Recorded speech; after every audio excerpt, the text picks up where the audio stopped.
Victory, l'autre marque de moto du groupe américain Polaris, nous propose une version plus sportive de sa cousine Indian Scoot. Sans le moindre chrome, l'Octane se veut plus pur et plus énergique dans sa robe gris mat avec son petit carénage tête de fourche. Mais il n'y a pas que la robe qui change. Le changement le plus visible est la taille des jantes qui passe du 16 pouces au 18 à l'avant et 17 à l'arrière. L'Octane est chaussé de pneus Kenda plus standard avec du 130 par 70 à l'avant et 160 par 70 à l'arrière. L'architecture reste la même avec des amortisseurs arrière moins inclinés. Donc une machine qui prend de l'angle, qui est assez précise en direction, même si du fait de ce grand guidon, ça reste assez sensible, mais ça vient vite frotter au niveau des repose-pieds. Immédiatement, on sent la différence par rapport à la Scoot. L'Octane est plus facile à manier, son comportement est plus rigoureux avec des éléments hydrauliques plus fermes.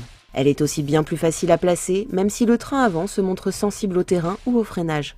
La fourche manque de rigidité et pourtant, le disque avant avec son étrier double piston n'a rien de redoutable. La protection gagne un peu avec la tête de phare et sa bulle et la position permet de rouler sans effort jusqu'à 120 km/h.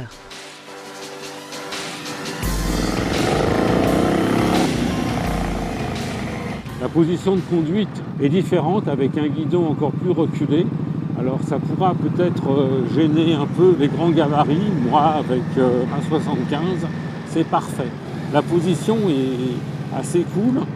C'est pas du cruiser, hein, c'est du muscle bike comme on dit. C'est-à-dire une machine qui aime les accélérations.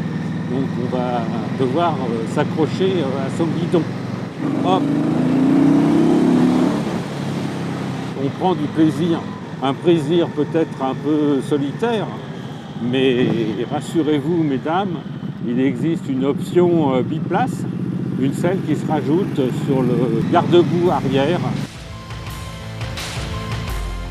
Côté moteur, le V2 à 60 degrés, refroidissement liquide et culasse 4 soupapes, gagne 46 cm3 avec des pistons qui passent de 99 à 101 mm de diamètre.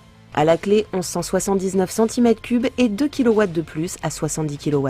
En revanche, elle ne pourra pas être bridée pour le permis à deux.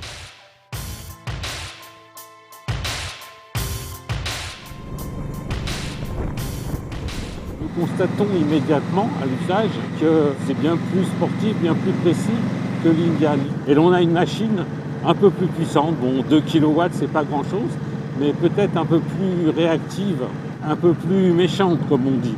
Cette moto s'apprécie dans des grandes accélérations, elle s'apprécie aussi avec une conduite cool, c'est-à-dire qu'elle peut s'adapter avec son moteur linéaire mais musclé à tous les types de conduite. On peut évoluer en 6e à 2000 tours sans qu'elle rechigne, comme monter les régimes jusqu'à 8000, seuil de sa zone rouge.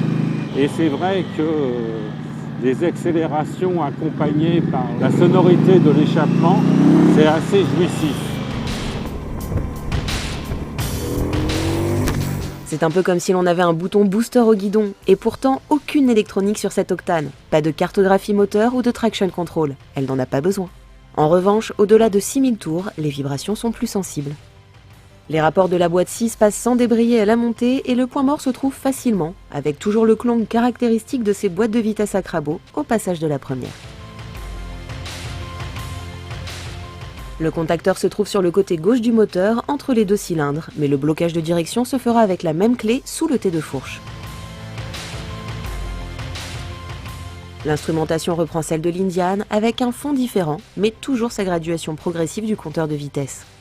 Une fenêtre numérique donne l'heure, le rapport engagé et le régime moteur, les tripes, la température, le défilement se faisant en guidon à l'index gauche.